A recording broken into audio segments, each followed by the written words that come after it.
आज सगळं ना चोरायचा दिवस आहे. हे हॅलो एव्हरीवन. सो आमची मॉर्निंग झालेली आहे. ही दोन तोंड मी सकाळ सकाळ बघितली. आता माहित नाही दिवस चांगला जाईल की वाईट. त्यानंतर मुलांना ही क्रॉप टॉप हवं असं पप्पांनी मागणी केली. आयुष्याची वाट ही सोपी नसते असं या दोन लाकडांनी माझ्या मित्राला सांगितलं आणि मग मला तर खूपच चांगलं सांगितलं.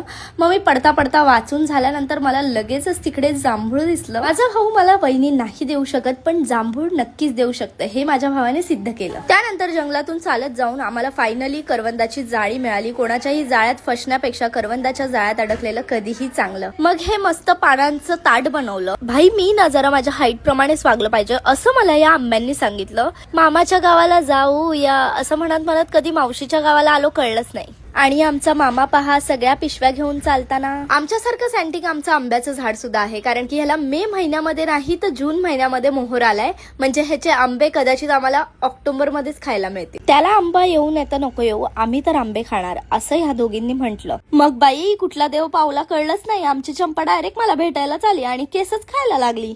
मग मी जरा ऍटिट्यूड दाखवला तर बाई निघूनच गेली. तिला वाटलं मी तिला बोलली की तुझ्या तोंडाचा वास येतोय.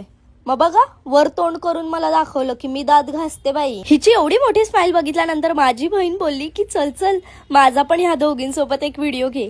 3 म्हशी एकदम भारी दिसतात ना एकाच फ्रेम मध्ये. अंगाला जामच खाज आली म्हणून आम्ही उठलो आणि गेलो उसाच्या शेतामध्ये. आहे नाही ते सगळं स्ट्रगल केलं आणि फायनली पोहोचलो डेस्टिनेशन वरती म्हणजेच फणस काढायला. भाई मला जे लोक कमी समजतात ना अजिबात समजू नका कारण मी जास्त आहे. सगळे बोलबच्चन झाल्यानंतर भाई रेमटवला ना फणस आपण. दिवसभर उठाठेवा करून मला कळलंच नाही हे नख कधी उपटलं आणि मग मी त्याला अख्खच उपटून टाकलं आणि काहीतरी असं ड्राय झालेलं खतरनाक लेवलचं. मग बसलो आम्ही उनोचा डाव खेळायला. आता डाव तुम्ही बघितलाच असेल आपल्याच हातात होता अख्खा डाव.